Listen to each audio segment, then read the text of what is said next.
Bom, pessoal, então boa tarde para todo mundo. Na sua primeira aula síncrona hoje, né? Nossos encontros vão ser segunda e quarta-feira, né? Quarta-feira, 5 horas, segunda-feira, 1 hora. Como eu já adiantei no último encontro que a gente teve, as aulas devem durar mais ou menos aí 1 hora. Essa de hoje, por exemplo, que é mais curta, acho que nem deve chegar a 1 hora, mas tem outras mais longas que pode passar um pouco de 1 hora, tá bom? Lembrando para vocês, né, sobre o esquema de avaliação. Eu tenho passado listas para vocês e vocês vão fazer em dupla a lista, tá bom? Não se esqueçam disso, é em dupla. E a avaliação vai ser feita através das listas, né? São 3 listas ao todo, né? Duas valendo 30 e uma valendo 40. Aquelas que valem 30, vocês ganham 15 pontos, né? Teoricamente, vale 15 pontos. Vocês entregando ou corrigindo, vale 15 pontos. E outros 15 pontos naquele encontro ao vivo, onde eu vou fazer perguntas para vocês sobre a lista. Sobre as listas, né? Primeiro encontro vão ser sobre as 4 primeiras listas. Essas listas são baseadas nos capítulos, né? Nos capítulos que foram dados. Capítulo 1, aquele da introdução que eu postei semana passada, é o capítulo 1 do livro do Callister. E esse daqui é mais um pouco sobre o capítulo 2. E assim por diante, até o capítulo 9 ou 10, se eu não me engano. Mas enfim, qualquer dúvida vocês me avisam. Tanto os resumos quanto as listas, vocês só precisam me enviar na semana da prova, entre aspas, né? Que é daqui, acho que umas 3 semanas. Então vocês podem me enviar só nessa semana, tá? Não precisa ficar mandando por e-mail. Eu vou abrir lá no Moodle uma opção de enviar tarefas, vão poder enviar sem problema. Beleza? Qualquer dúvida, falem comigo. Bom, vou tomar um copo d'água. Começando aqui com o capítulo 2 do Callister, né? Estrutura atômica e ligação atômica. Esse capítulo, ele busca muito, ele vai muito na química, né? Vocês vão ver que tem muito conceito de química aqui. Lembrando que essa apresentação geral, as apresentações que eu vou usar aqui no curso, são todas feitas pelo professor Warley, que está afastado agora para fazer o doutorado, né? Ele me disponibilizou essas apresentações e eu mantive o nome dele aqui, né? Porque foi ele quem fez, né? Não fui eu. Deixa eu passar aqui. Bom, qual o objetivo geral desse capítulo? É revisar os conceitos fundamentais a respeito dos principais modelos atômicos e da organização da tabela periódica. Então é como se fosse uma revisão daquela química mais básica, né? É claro que a gente não entra tanto na química, mas é a base que a gente tem que ter para entender as ciências materiais. Temos que saber descrever de forma sucinta as principais ligações presentes nos principais materiais sólidos, sobretudo as ligações iônica, metálica e covalente, né? A natureza dessas ligações, elas interferem diretamente nas propriedades dos materiais. Então é bom que a gente entenda bem como que acontece essa relação, né, de propriedade com ligação, o que tem a ver, né? E exatamente esse é o último tópico, né? Identificar e correlacionar algumas propriedades de acordo com o tipo de ligação presente em cada classe de material, né? A gente pode ver que as propriedades de metais, muitas delas, estão totalmente relacionadas à estrutura de ligação atômica, né, do material, estrutura atômica do material, né? Gente, eu esqueci de falar, mas caso tenha qualquer dúvida, isso pode me interromper a qualquer momento, tá bom? Eu não estou olhando o chat, estou só olhando pro PDF aqui, então vocês avisam isso se tiver alguma dúvida. Bom, por que estudar as ligações entre átomos ou moléculas, né? Esse é o primeiro ponto. Como eu falei, a maneira com a qual os átomos de certo material estão ligados vão interferir nas propriedades. Um exemplo ponto de fusão, né? Os materiais que têm ligações atômicas mais fortes, eles tendem a ter um ponto de fusão maior, porque os átomos estão mais fortemente ligados, né? Então a propriedade se relaciona com a maneira que está ligado os átomos, né? Falando um pouco sobre ligações, sobre moléculas, né? Materiais poliméricos. Os polímeros são grandes cadeias de carbono, grandes cadeias de moléculas, né? Então, quando essas cadeias de moléculas elas estão muito entrelaçadas, muito, como posso dizer, desorganizadas, de maneira bem aleatória, Isso faz com que um polímero ele fique mais resistente, porque é mais difícil quebrar essas ligações, né? Então, quando as ligações estão emaranhadas, a gente tem essa característica. Então, são dois exemplos onde vocês podem ver que as ligações, seja dos átomos ou entre moléculas mesmo, elas são totalmente relacionadas à estrutura, à propriedade dos materiais. Isso não limitando só metais ou polímeros, todos os materiais. É bom a gente ter essa base, né? Ainda nesse ponto, né, que a gente costuma usar como exemplo clássico, né, quando a gente fala de estrutura atômica, é a diferença do grafite para o diamante, né? O material, a composição, podemos dizer assim, é a mesma. O que muda do grafite para o diamante, que tem características totalmente diferentes, é exatamente esse arranjo atômico. Então, é outro exemplo de onde essa estrutura atômica, essa ligação interatômica trazem propriedades diferentes, né? Mesmo se a composição for a mesma. Então, traduzindo isso que eu já estava dizendo, grande parte das propriedades dos materiais depende fortemente das ligações internas e de sua estrutura organizacional interna. Então, densidade, condutividade elétrica, ponto de fusão. Os metais são famosos, assim, conhecidos por terem alta condutividade elétrica e alta condutividade térmica, exatamente porque eles têm muitos elétrons livres, né? Então esse é um dos fatores que influencia nessa alta condutividade elétrica e térmica do metal, né? É claro que hoje em dia isso, falar que ligação metálica significa que vai ter alta condutividade, pode até não ser correto em algumas ocasiões, porque como hoje em dia a gente tem muitas classificações diferentes de materiais, muitos materiais novos surgindo, acaba que sempre tem uma exceção para quase tudo aqui, né? Por exemplo, os cerâmicos eles são muito conhecidos por serem isolantes, né? O cerâmico clássico, só que hoje em dia nós temos cerâmicos que são supercondutores, por exemplo. Então as exceções vão surgindo assim à medida que a tecnologia vai avançando e que vão se desenvolvendo novos materiais. Bom, o exemplo mais clássico pode ser dado em comparação das propriedades entre grafito e diamante. Ambos são compostos basicamente pelos mesmos elementos, entretanto diferem significativamente quando comparamos suas estruturas internas, né? Aí está a estrutura do grafito e do diamante. Como eu falei, eles mudam na forma com qual está organizado atomicamente. Isso interfere nas propriedades, né? Diamante muito duro, a grafite macia, é bem diferente. Mas vamos lá. Conceitos fundamentais. Do que é composta a matéria, né? Nossa disciplina aqui é ciências materiais, basicamente. Então a gente tem que saber do que é composta a matéria, né? Os materiais são compostos de quê? Todos eles são compostos de átomos, né? Que é colocado como a parte indivisível da matéria, né? De diversos elementos químicos. Então todo material ele vai ser uma composição, uma união de vários átomos, né? Seja do mesmo elemento ou de elementos químicos distintos. Tá bom? Nos materiais sólidos, esses átomos eles estão bem organizados. Eles têm uma organização bem clara. Diferentemente do líquido, que está mais desorganizado, e do gás, que está bem desorganizado, bem solto.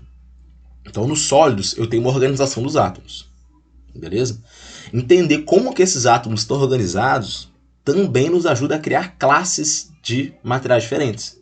Eu vou falar um pouco disso em breve. Daqui a pouquinho eu falo. Mas vamos lá. Cada átomo, a gente sabe que é constituído de prótons e nêutrons, que estão no interior de um núcleo e estão envolvidos por diversos elétrons em movimento orbital constante, né? Essa afirmação, né, é algo que foi, como é que eu posso dizer, desenvolvido ao longo do tempo, né? A gente tem a teoria, você deve lembrar lá do ensino médio, né, talvez até da química que vocês veem no primeiro período, dos modelos atômicos, né? Esses modelos foram se desenvolvendo para que hoje em dia a gente tenha isso como uma hipótese, né? Cada átomo é constituído por prótons e nêutrons no interior de um núcleo e são movidos por diversos elétrons em movimento orbital constante, né? Isso é o que a gente já conhece. Aí está o desenho clássico, né, do nêutron e do próton com os elétrons orbitando, né? Esse é o átomo de Bohr, aqui na esquerda, né? Foram surgindo várias teorias, vários modelos atômicos distintos, né? A gente começou com o modelo de Dalton, que era um modelo bem mais simples, né? Onde a gente pode falar com o modelo da bola de bilhar, onde o átomo é uma esfera maciça, indestrutível, né? Até os modelos seguintes, o modelo de Thomson, que é o de Purim de Passas, né? Onde eu tinha cargas negativas imersas num mar de cargas positivas, né? E tendo esse equilíbrio. Logo depois se descobriu o núcleo, né, com os modelos de Rutherford Bohr, descobriram-se as camadas eletrônicas, né, esse salto energético que acontece de uma camada para outra, e por aí vai. Aqui na direita tem um exemplo do átomo de hidrogênio, onde tem um próton e um elétron, né, primeira camada. Aqui um átomo de carbono, tem prótons e nêutrons no núcleo. Tenho 2 átomos nessa primeira camada e 4 na segunda camada. E um átomo de oxigênio, onde eu tenho um núcleo atômico, 2 átomos na primeira camada e 6 átomos na segunda camada ali mais externa, né? Em termos de carga elétrica, né? Só relembrando, próton tem carga elétrica positiva e elétron tem carga elétrica negativa, né? Os nêutrons não possuem carga elétrica, beleza? Em termos de massa, os prótons e os nêutrons possuem massas equivalentes de aproximadamente 1,67 vezes 10 a menos 27 quilos, então é algo bem pequeno, então o próprio questão de dimensão já é pequena, então a massa também é pequena. Já os elétrons possuem massa desprezível, né, de cerca de 9,11 vezes 10 elevado a menos 31 quilos. Beleza? Bom, massa atômica e peso atômico, né? A massa atômica, eu posso falar de maneira simplória, que é o somatório de prótons e de nêutrons no átomo, né? Como está na equação aqui, A, que é a massa atômica, é aproximadamente Z mais N, né? E eu também tenho a definição de peso atômico, né? E aí é algo que pode gerar um pouco de confusão, porque nos livros de química, muitas vezes isso vem com... essas definições podem vir um pouco diferentes, tá bom? Só que dentro do contexto de ciências materiais, nós temos peso atômico como a média ponderada das massas atômicas nos isótopos do átomo que ocorre naturalmente. Vamos traduzir isso. O que é o isótopo? É o mesmo átomo, só que com um número diferente de nêutrons. Esse tem o mesmo número de prótons, né? Então é o mesmo átomo que pode ter diferentes números de nêutrons, né? E aí eu vou ter uma mudança de próprio elemento, né? Acho que hidrogênio... Deixa eu ver se tem um exemplo aqui. Acabou que não tá. Mas o hidrogênio tem alguns isótopos conhecidos, né? Outros elementos também. A gente fala bastante de isótopo. Quando a gente fala de energia nuclear também. Mas o peso atômico, então, é eu pegar todos esses isótopos conhecidos que ocorrem naturalmente, calcular a massa atômica de cada um, que vai ser diferente, e calcular a média ponderada dessas massas atômicas. Esse é o peso atômico. É claro que se esse átomo não tiver nenhum isótopo ocorrendo naturalmente, a massa e o peso atômico vai ser a mesma coisa, né? Então o peso atômico é uma definição que traz para o contexto considerando os isótopos, né? A unidade de massa atômica é a uma, A, né? Uma. Unidade de massa atômica, uma, UMA, né? Para os compostos ou moléculas pode-se definir uma por mol ou uma por átomo, né? Isso aí é mais um ponto aí que pra gente que não faz tanta diferença. Bom, número atômico. O número atômico ele corresponde à quantidade de prótons que o átomo possui. No caso dos átomos eletricamente neutros ou completos, o número de prótons é igual ao número de elétrons. Então, toda vez que vocês verem alguma coisa sobre eletroneutralidade, é que tem um equilíbrio de carga. O número de prótons é igual ao número de elétrons. Beleza? O número atômico ele pode variar de 1 até 92 para o hidrogênio e o urânio, respectivamente. O hidrogênio tem número atômico 1 e o urânio 92. 1 porque ele tem... Lembrando que o Z, o número atômico, é o número de prótons. Então, é um só. Tem um, tá aqui no desenho que tem um. Né? Eu queria mostrar o desenho, acabou que eu não falei.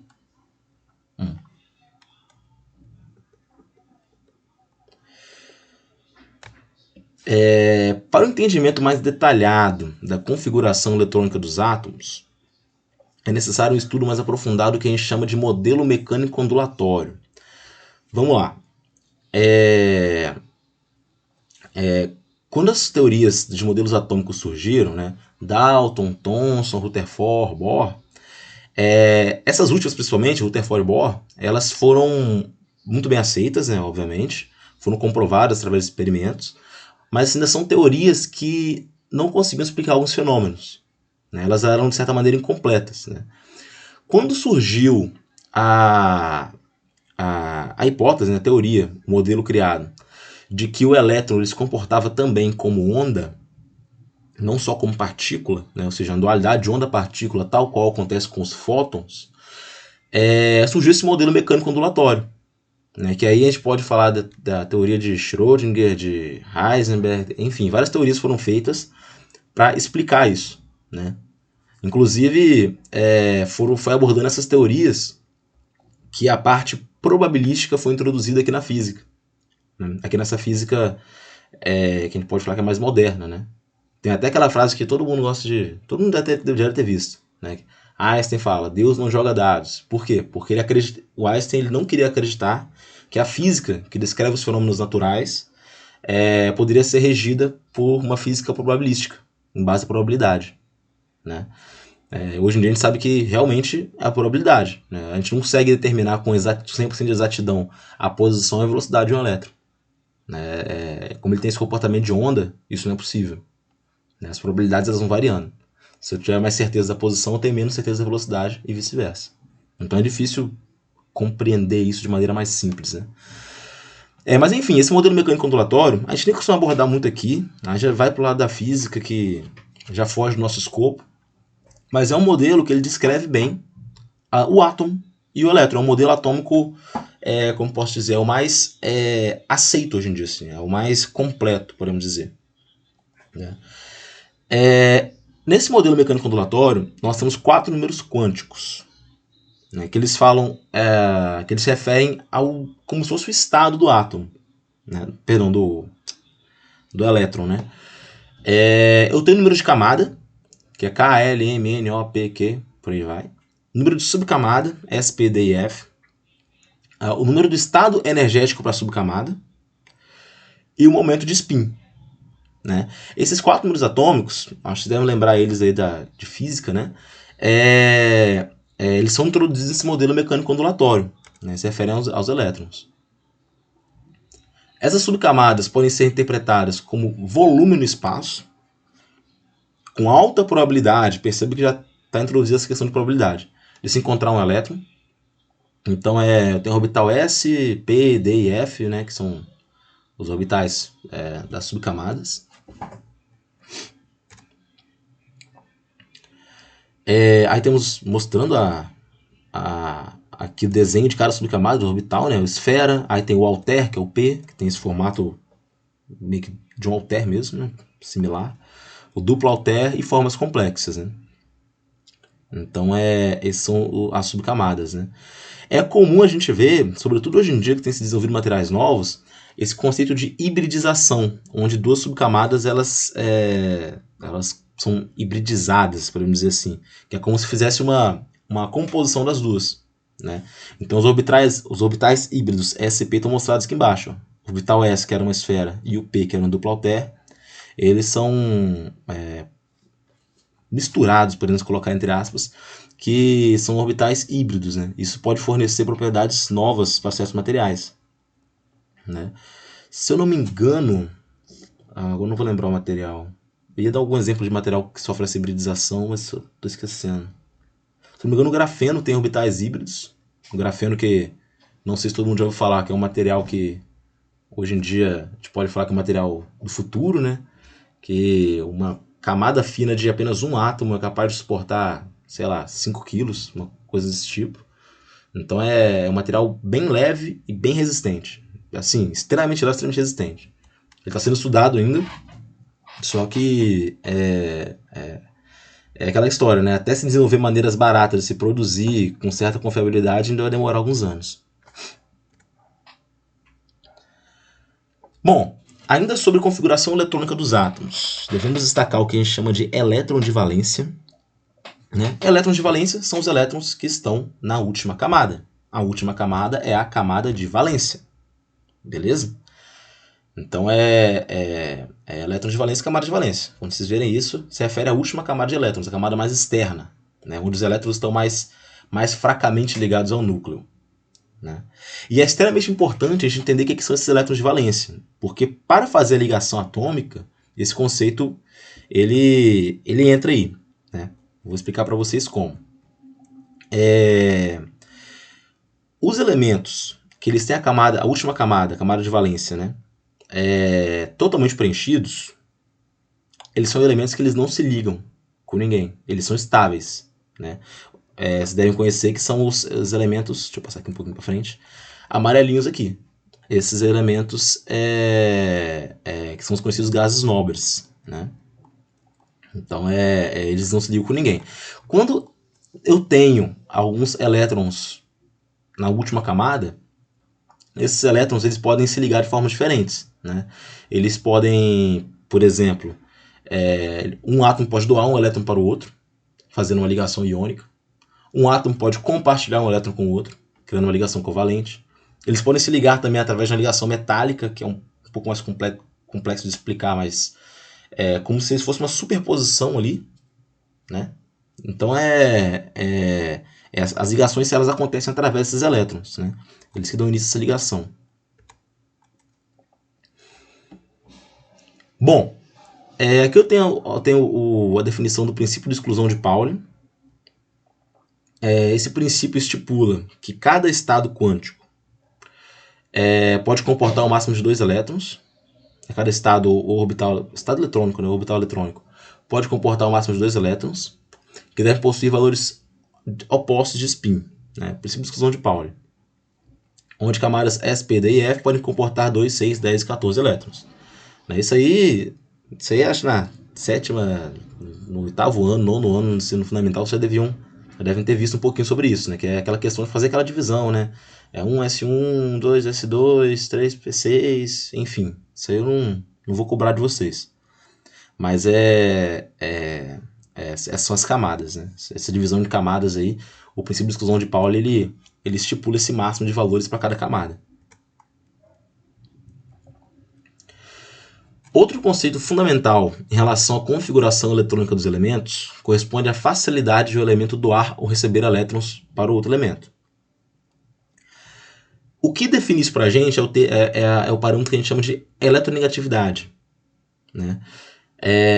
O material eletronegativo ele é capaz de receber elétrons, ficando carregados negativamente. Lembrando que o elétron é uma carga negativa. Então, se eu estou recebendo cargas negativas, eu vou ficar carregado negativamente. Então, o material mais eletronegativo ele é mais propenso a receber elétrons. Os elementos eletropositivos são elementos capazes de doar elétrons. Elétrons de valência, né? Ficando carregado positivamente. Então, novamente, se o elétron é negativo e eu perco o elétron, eu estou ficando mais positivo.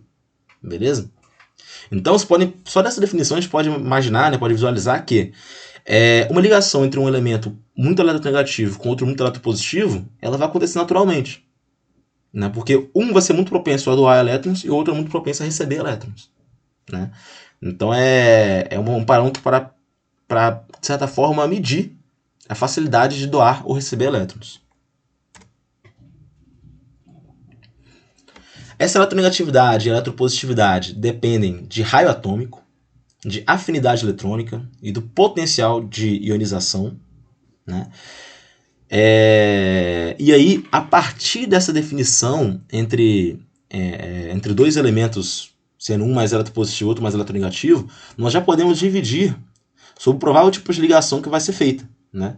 Entre o elemento eletropositivo e um eletronegativo, a tendência é que seja feita uma ligação iônica. Por quê? Um vai ser muito propenso a doar o elétron e o outro vai ser muito propenso a receber o elétron. Então, um vai doar para o outro, então vai ser uma ligação iônica. Ligação iônica é onde ocorre a doação de elétrons.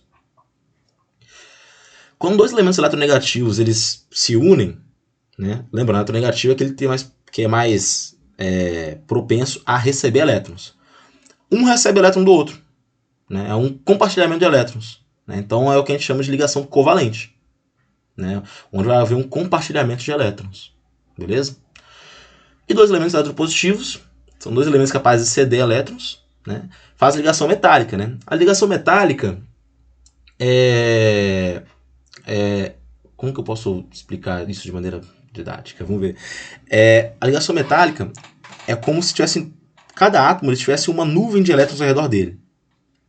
Então, quando esses átomos eles estão próximos, a nuvem de elétrons de um átomo é atraída pelo núcleo do outro. Atração de Coulomb, positivo e negativo. Enquanto a nuvem de elétrons de outro átomo, é atraída pela parte positiva do outro, o núcleo. Então eles vão se juntar, vai haver uma superposição ali. Essas nuvens de elétrons vão se sobrepor. Né? Isso com vários átomos de sequência. Né? E é por isso, como não tem uma doação, não tem um compartilhamento, tem uma coesão causada ali por essas forças de Coulomb, esses elétrons estão mais espalhados. E aí que os metais têm mais elétrons livres. Né? São elétrons que estão mais fracamente ligados ao núcleo. Né? Então é essa ligação metálica. Né? Eu vou falar mais dela depois, mas é basicamente isso. Então essa história de elemento eletropositivo, eletronegativo, analisar a eletronegatividade, ela já nos dá uma noção de que tipo de ligação pode ser feita. E aí tem um ponto importante. Na tabela periódica, a gente sabe que a tabela periódica ela nada mais é que uma organização dos elementos conforme suas características. Número de camadas, elétrons de valência, tem até um sentido de posição lógico relacionado à eletronegatividade. Né? Então ela é uma organização, a tabela periódica serve para organizar esses elementos, né? De maneira que elementos de características parecidas sejam organizados num padrão específico. Né? Bom, nós temos basicamente 5 grupos de elementos químicos. Hidrogênio, que é como se fosse um extra, ele fica meio perdido, não entra em nenhum grupo exatamente. Metais, semimetais, ametais e gases nobres. Né? Lembrando que na tabela periódica aparece o símbolo do elemento embaixo e o número atômico dele em cima. Né? Então ferro, 26, cobre, 27, níquel, cobalto, 27, níquel, 28, cobre, 29, germânio, 32 e por aí vai. Esse é o número atômico. E aqui, nessa tabela periódica, a gente pode ver a divisão. Eu tenho os semimetais, tem ametais, os metais, né? Os gases nobres aqui na direita. Né? O número de camadas ele vai aumentando de cima para baixo. Né? Elétrons de valência eles vão aumentando da esquerda para a direita. Né? Então é uma união, uma forma lógica de se colocar esses elementos, né? Organizar esses elementos. Os elementos da extrema direita, como já adiantei mais cedo, eles são chamados gases nobres. Né? Eles são estáveis. Né? A gente chama de gases nobres porque eles não se ligam com ninguém. Eles já são completamente... A camada de valência está completa. Eles são estáveis eletronicamente. Né? Então não reagem com outros. Os elementos da família 7A e 6A possuem respectivamente deficiência de 1 e 2 elétrons em sua camada de valência, ou seja, são eletronegativos. Né? O 6A e o 7A, que é o 16 e 17 aqui, ó, esses elementos de cá. Eles são mais eletronegativos.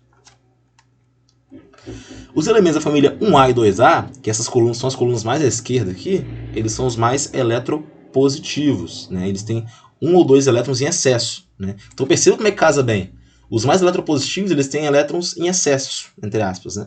E os mais eletronegativos são aqueles que têm elétrons, têm deficiência de elétrons. Então é a propensão deles, um de doar, outro de receber. Né? Lembrando que sempre, toda ligação atômica ela é feita para se estabelecer o equilíbrio. Né? Dentro da física, no geral, a gente observa que esses fenômenos todos acontecem em busca de estabelecimento de equilíbrio. Né? Se eu pego, se eu estou minha mão a 37 graus Celsius e eu boto a mão, sei lá, em uma panela que está a 100 graus Celsius, o equilíbrio será no meio. Né? Se eu não tirar a mão de lá, obviamente. Né? Quando eu coloco em contato dois metais, um a 100 graus Celsius, outro a 0 graus Celsius, a tendência é que eles cheguem no equilíbrio aí pela metade, né, lá nos 50 graus Celsius. Então tudo na natureza tende ao equilíbrio. Aqui quando a gente fala de elétrons também, né? A ideia é que quando esses elétrons que faltam, 1 ou 2 elétrons, como é o caso dos elementos eletronegativos, quando eles recebem esses 2 elétrons, eles chegam no estado de equilíbrio, né? E às vezes o outro, que tem 2 elétrons em excesso, ele dá esses 2 elétrons e fica também no estado de equilíbrio. Então a ideia é que essas ligações atômicas elas promovam o equilíbrio entre os elementos. Tá bom? Então é legal a gente ter isso em mente, porque até facilita a gente visualizar como que vão acontecer as ligações atômicas, né?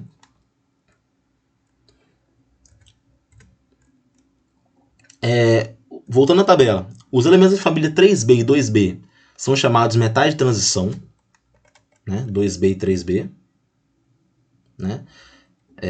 Calma aí. 2B e 3B, isso aí. Que é o 12 e o 3, metais de transição. Os elementos da família 7A, eles são chamados de halogênios, né? Isso é até um termo comum, né? Da coluna 17 aqui, né? Que tem flúor, cloro, bromo, índio.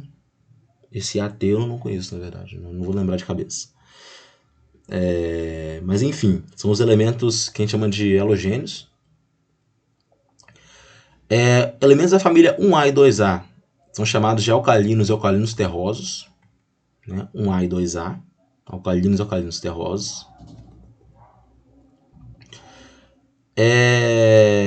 Alguns elementos das famílias 3A, 4A e 5A possuem comportamento intermediário entre metal e ametal, então eles chamam eles de semimetais, né? Que eles estão meio que não são metais nem ametais, né? Então eles estão nessa classificação de semimetais, né? Intermediários, que é o boro, silício, germânio, arsênio, antimônio, telúrio, né? Vários elementos. Bom, como já comentado, a eletronegatividade depende fortemente dos elétrons de valência e do raio atômico, que é o número de camadas, né? Dessa forma, a gente pode organizar essa propriedade na tabela periódica da seguinte maneira, né? O flúor, que está no canto superior direito, é o mais eletronegativo, né? Aqui tá difícil de enxergar, acho que é o césio. Deixa eu ver aqui embaixo. Acho que é o césio, isso aí. O césio é o mais eletropositivo. Então fica nessa organização aqui. Beleza? Os valores da eletronegatividade são colocados aqui também.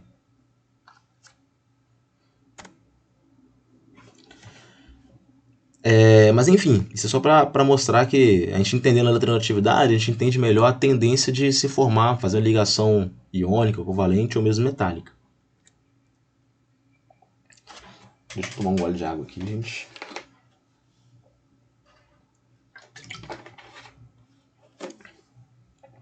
Bom, como já mencionado várias vezes, boa parte das propriedades materiais estão relacionadas com o tipo de ligação entre os átomos, né?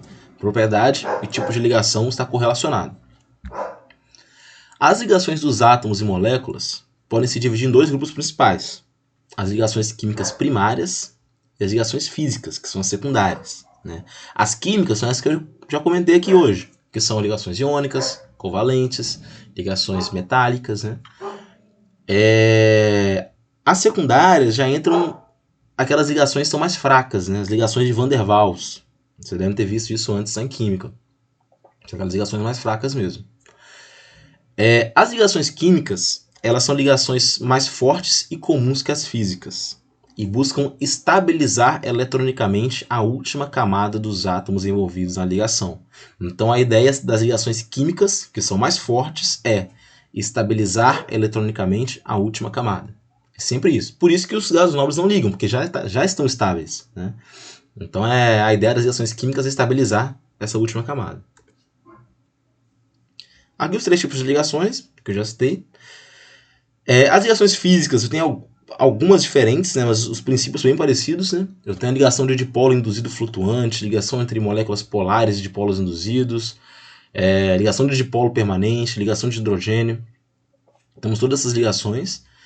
Eu vou falar um pouco mais delas na próxima aula, provavelmente, mas o foco mesmo nosso tem que ser esses 3 tipos principais de ligações: iônica, covalente e metálica.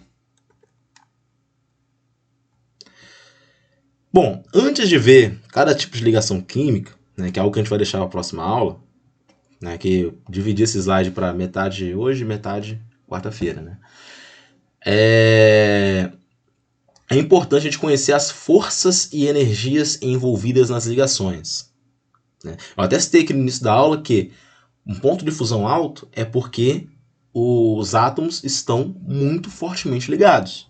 Então a gente tem como saber a força e a energia da ligação. Né? Bom, vamos lá.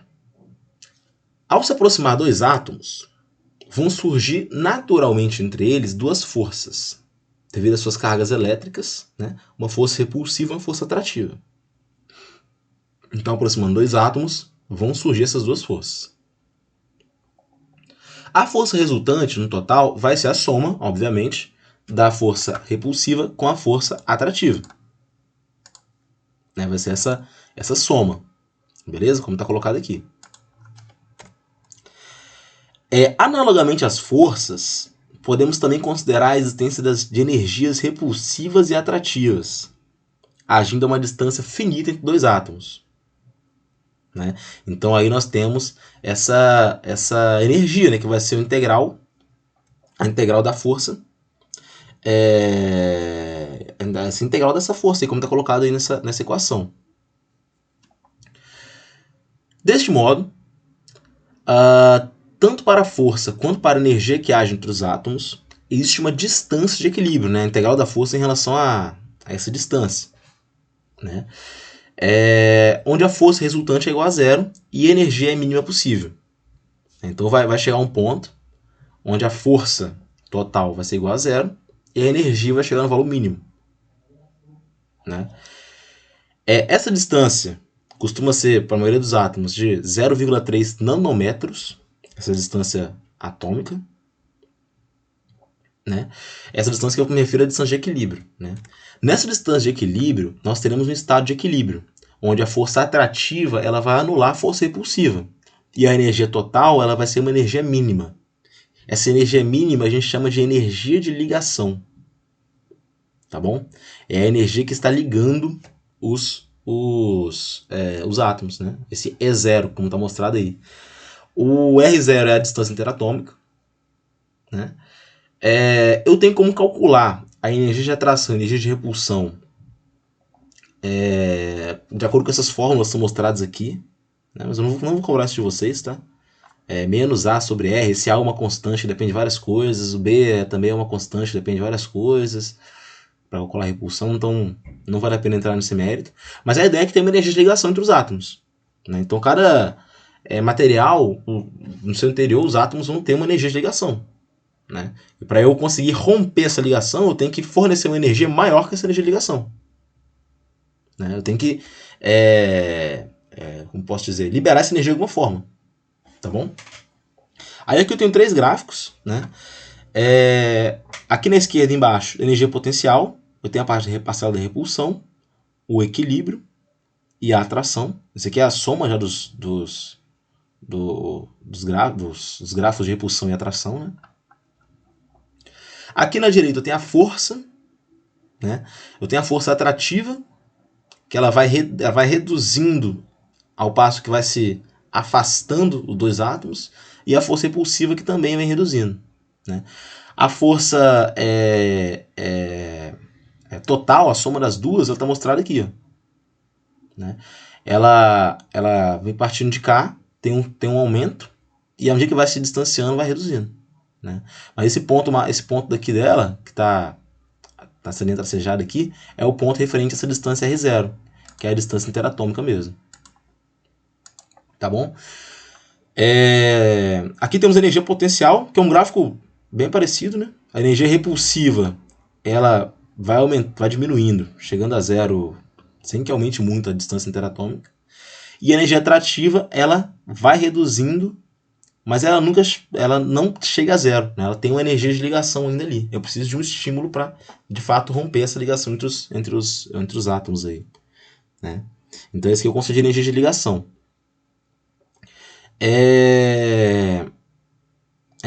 Energia de ligação, obviamente.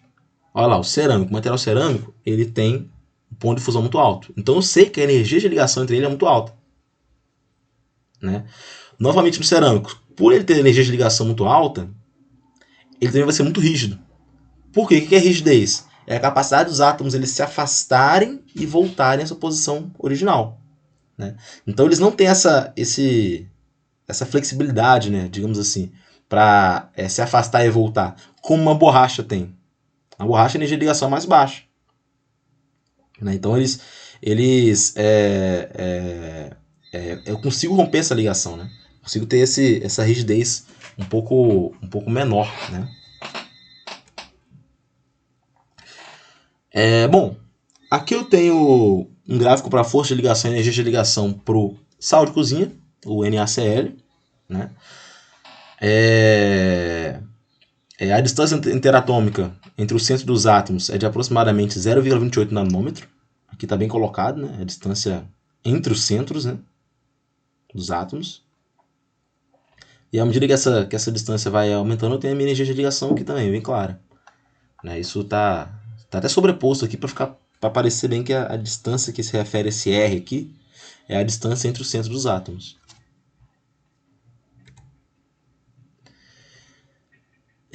Na prática, é difícil modelar isso aí, né? Porque eu estou olhando um átomo individual numa ligação com outro, só que eu tenho muitas ligações acontecendo em várias direções ao mesmo tempo, né? Então, na prática, isso é tudo muito mais complexo, né? Essa curva de interação, podemos dizer assim. A magnitude da energia de ligação, a forma da curva e o tipo de ligação vão variar de material para material e são de extrema importância para algumas propriedades. Como eu falei, ponto de fusão, modo de elasticidade, que no caso é a rigidez, coeficiente de expansão térmica, né? Então são todos exemplos de propriedades que estão relacionadas à energia de ligação. E é importante perceber o seguinte: vocês vão ver nas próximas aulas que eu vou falar sobre a estrutura cristalina. Eu posso ter várias estruturas cristalinas diferentes dentro do material, vários materiais de estruturas diferentes. Mas essas propriedades aqui, elas não estão ligadas à estrutura, estão ligadas essencialmente ao tipo de ligação, ao caráter da ligação. Tá bom? Então quando a gente vê o material ele tinha uma estrutura X, passou para uma estrutura Y. Vai mudar o ponto de fusão? Não, o ponto de fusão tem a ver com a ligação. E a ligação, salvo raras ocasiões, ela não vai mudar, né? E é importante destacar que esses gráficos que eu mostrei, né, eles são todos voltados para ligações primárias, tá bom? Ou seja, iônica, covalente e metálica. Beleza? Então, gente, eu acho que eu vou encerrar por aqui hoje. Eu cheguei aqui mais ou menos na metade, aí eu consigo finalizar na próxima quarta-feira. Só revisando então, o que é de importante aqui nessa aula de hoje, né? Voltando aqui atrás. Entender que a estrutura atômica, ela vai influenciar algumas propriedades, como eu mostrei aqui agora. Né? A energia de ligação ela vai relacionar a rigidez do material, que é algo muito importante, a ponto de fusão, a coeficiente de dilatação térmica. Várias propriedades estão relacionadas intimamente à ligação atômica. Então, eu posso fazer várias transformações metalúrgicas para passar o material de estrutura A para a estrutura B para a estrutura C. Se o tipo de ligação se mantiver sendo aquele, a rigidez vai se manter sendo aquela. Tá bom? Então, as propriedades, algumas propriedades dependem muito da estrutura atômica. Tá bom? Em relação à estrutura atômica, né, sem entrar no mérito de ligação atômica ainda, é legal a gente saber sobre os modelos atômicos, né? Começando lá com Dalton, passando por Thomson, Rutherford Bohr, que foi uma evolução, partiu do modelo de bola de bilhar, né, que o átomo era uma bola de bilhar, para chegar num ponto com o modelo mecânico ondulatório, onde o elétron ele é uma onda e é uma partícula ao mesmo tempo. Eles apresentam comportamento de onda e apresentam comportamento de partícula. Então vocês podem ver que ocorreu uma grande evolução aí. Tá bom? Esses conceitos de massa atômica, peso atômico, número atômico, eles são importantes para a gente saber o básico do material, né? Entender a questão dos elétrons de valência, entender a questão da estabilidade eletrônica, que é algo que se busca, né, na ligação atômica. Né? Não precisa se preocupar em fazer aquela distribuição chatíssima que a gente fazia no ensino médio, não vou cobrar isso de vocês. Né? Questão de eletronegatividade. Eletronegativo é um material mais propenso a receber elétrons. Eletropositivo é um material mais propenso a doar elétrons. Né? Então é como se o eletropositivo ele tivesse elétron de mais. O eletronegativo ele tem elétron de menos. Né? Então é uma boa maneira de se decorar isso aí. Aí temos essa união aqui, essa união entre materiais diferentes, né? Um muito eletropositivo, muito eletronegativo, e o tipo de ligação que vai acontecer. Eu não quero me prender muito nessa tabelinha que eu mostrei aqui, porque vocês vão ver que tem outras restrições quando a gente fala individualmente de cada ligação. Mas é legal a gente saber isso aqui também. Bom, a tabela periódica, que já estou cansado de ver, né? As famílias, né? As ligações químicas a gente vai ver. E a questão da energia de ligação. Né? A energia, que é a integral da força na distância. Esses gráficos aqui, eles têm uma certa importância, sobretudo para definir a energia de ligação, o que é energia de ligação, como ela é calculada. Só que da mesma maneira que eles são importantes para se modelar esse comportamento atômico, eles também são muito limitados, né? Porque olhar dois átomos só se ligando não condiz com a realidade, onde eu tenho vários átomos se ligando em várias direções diferentes, é algo bem mais complexo. Tá bom? E é isso, gente. A partir de na quarta-feira a gente começa daqui da ligação iônica, aí eu finalizo essa apresentação com vocês. Alguém aí tem alguma dúvida?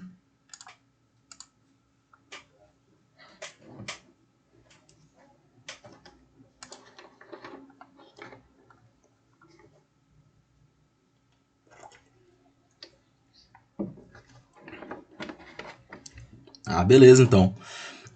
Então, gente, só para lembrar, os resumos e as listas são para ser entregue via Ava Moodle lá na semana da prova, né, que eu falei com vocês na aula passada, tá bom? Lembrando que as listas podem ser feitas em dupla. Se vocês quiserem fazer sozinhos, também não tem problema nenhum, tá? Mas é para ser feito em dupla. Eu vou esperar passar essa aula de quarta-feira, né? Então na quinta-feira eu devo postar aí a lista e postar a aula também lá no Moodle, né? Para quem não pôde estar aqui agora, tá? É isso então, gente. Tenham um bom resto de dia, uma boa semana e até quarta-feira.